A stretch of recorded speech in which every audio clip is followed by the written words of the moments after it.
It started, as these stories often do, with a man everyone trusted. Dr. Marcus Halbridge was more than just Eastwood Falls' most respected physician. He was its golden son. Born and raised in the town, he graduated top of his class, returned home, and opened his family clinic on Main Street. He shook hands with mayors, delivered babies, and sat front row at Sunday service. To the outside world, he was a healer.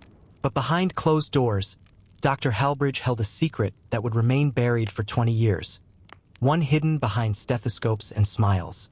Her name was Lillian Brooks, 72 years old, widowed, and suffering from late-stage cancer. She trusted Dr. Halbridge more than her own children. When she died, no one questioned it. Not even the hospice nurse who found her, peaceful and pale, with a note beside her bed that read, "She's no longer in pain. Dr. H." It was ruled natural, compassionate, expected. What no one realized was that Lillian was the first. Unlike most serial killers, Dr. Halbridge didn't leave a trail of blood. He left nothing. No crime scenes, no weapons, just death certificates signed with the same steady hand. No red flags, because who would question a doctor? But what he did leave, buried in insurance documents and medical logs, was a pattern. A pattern no one would see for almost 2 decades. Lillian was just the beginning. Over the next 5 years, there were 11 more patients who fit a specific mold: terminal, isolated, or mentally fragile. They all had one thing in common. Dr. Halbridge was the last person to see them alive. Some died at home, some in his clinic. One even died during a routine 4 hydration. No one ever performed an autopsy. It wasn't until 2007, 5 years after Lillian's death, that anyone raised a question. Eleanor Reed's husband died suddenly after a checkup with Halbridge. He was 62, not terminal, just tired. Halbridge claimed it was a heart attack. But Eleanor noticed something strange in the paperwork: a life insurance policy signed just 2 months prior, with Dr. Halbridge listed as the witness. She reported it. The case was closed within a week. Grief can distort memory, the coroner told her. But Eleanor never stopped asking questions. A pharmacy technician noticed a recurring order under Halbridge's name: midazolam, morphine, potassium chloride, drugs commonly used in palliative care or executions. The amounts weren't alarming on their own, but the frequency, unusual for a small-town clinic. The tech reported it, but the pharmacy manager dismissed it. Dr. Halbridge's patients are all in serious condition.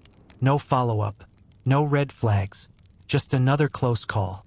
Amanda Kell, a newly hired nurse in 2013, lasted only 6 weeks at the clinic. She saw things that didn't add up: patients given injections without chart notations, files disappearing after deaths, and one particular case where Dr. Halbridge refused to call 911 when a patient began seizing. Amanda filed a complaint with the state board. 3 days later, she was fired for unprofessional behavior, and her complaint lost in a bureaucratic shuffle. Dr. Halbridge was more than a doctor. He was a pillar. He donated to local schools, sponsored the police department's health screenings, and even paid for the church's new roof. No one wanted to believe anything bad about Marcus Halbridge.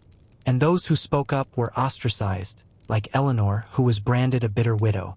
Justice had no place in a town built on denial. A new county medical examiner, Dr. Elijah Moreno, arrived from Chicago. He began reviewing older death records during an audit. One case stood out: a 58-year-old man with no history of illness, listed as cardiac failure. The dosage of potassium chloride seemed off. Then another case, same pattern. Within weeks, Dr. Moreno had identified 7 suspicious deaths, all signed off by the same doctor. Dr. Moreno wasn't alone. He contacted forensic pathologist Dana Wu, who began cross-referencing hospital records, death certificates, and prescription logs. What emerged was chilling: 19 deaths over 20 years. All natural causes, all under Dr. Halbridge's care, all involving a cocktail of sedatives and heart-stopping agents. They couldn't believe no one had noticed. But the real question was why? When forensic pathologist Dana Wu dug deeper, she uncovered another disturbing layer. 4 of the deceased patients had updated their wills within weeks of dying. 3 of those wills were witnessed by, you guessed it, Dr. Marcus Halbridge. In 2 cases, the doctor had been listed as the executor of the estate. And in 1, he was a beneficiary. The signatures didn't match prior documents. A handwriting expert confirmed it. Forgeries. Suddenly, this wasn't just about murder. It was about money. Insurance investigator Ronald Blake, tipped off by Dr. Moreno, pulled files on the deceased patients. What he found sent chills down his spine. Several life insurance policies had been changed just months before each death. Different providers, different underwriters, but the same pattern. In each case, Dr. Halbridge helped facilitate the policy process, writing letters of medical justification, confirming prognosis, sometimes even making personal calls to agents. There was a term for this: insurance fraud.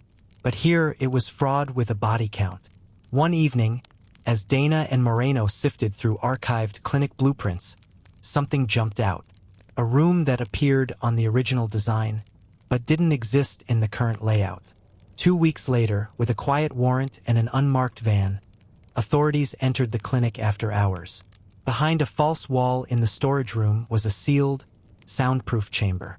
Inside were cold storage units, locked filing cabinets, and a set of steel restraints mounted to the floor.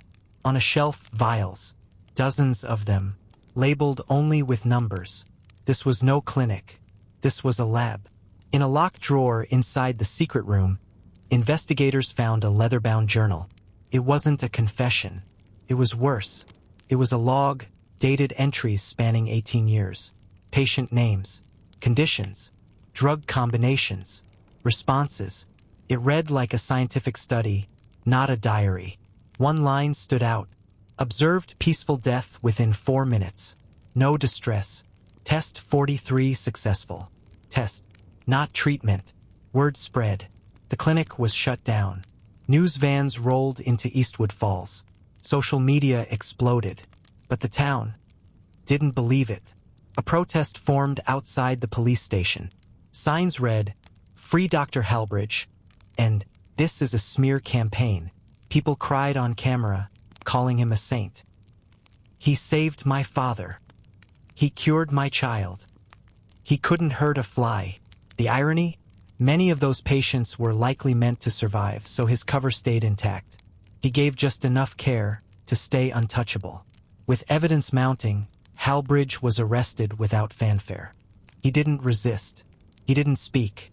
He simply nodded, folded his lab coat, and followed officers into the back of the cruiser. Inside the interrogation room, he sat for 11 hours, silent, staring. When asked why he did it, he only said one thing: "Because I could." What the public didn't know was that federal agents had already been watching Halbridge. 2 whistleblowers from a pharmaceutical research firm had reported strange communications from an anonymous buyer, someone purchasing restricted compounds in untraceable amounts. Those purchases were traced back to a shell company, owned by Marcus Halbridge. Was this just murder for profit? Or was he trying to create something? During a second sweep of Halbridge's home, investigators found a flash drive hidden in a hollowed-out medical textbook. On it, encrypted files. When cracked, they revealed scanned copies of old psychiatric evaluations, none belonging to Halbridge's patients. These were research subjects from a defunct experimental drug trial shut down years prior due to ethical violations. Halbridge had been involved, and he'd continued the experiments in secret. In court, Halbridge's defense was stunning. He claimed he was performing acts of mercy. He presented journal entries, emotional testimonies from patients' families, and claimed he'd only helped people die with dignity. But the prosecution tore it apart. Victims weren't terminal. Some weren't even ill. And the handwritten logs? Littered with cold phrases like controlled dosage, observation time, and no visible suffering, ideal. Mercy wasn't the motive. Control was. Eleanor Reed, now in her 70s, took the stand. She told the jury about her husband, the forged policy, the strange injection, the night she knew something wasn't right. She spoke with a trembling voice and steel in her eyes. Everyone called me crazy, bitter, but I knew what he was, and I begged someone to listen. She looked at Halbridge, then at the jury. Now you're listening. After 14 days of trial, 54 witnesses, and 231 pieces of evidence. The jury deliberated for just under 3 hours. When they returned, not a single eye in the courtroom met Halbridge's.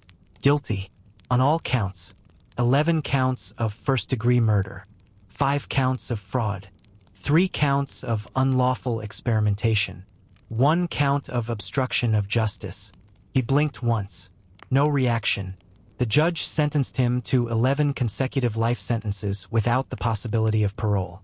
Outside the courthouse, families gathered, some sobbing, some silent. One father held a photo of his son. Another read a poem his mother had written before her peaceful death. They spoke not of vengeance, but of validation. They'd been ignored, dismissed, brushed aside. Now, finally, someone had said the words out loud. You were right, and justice is here. The town tried to move on. The clinic was torn down.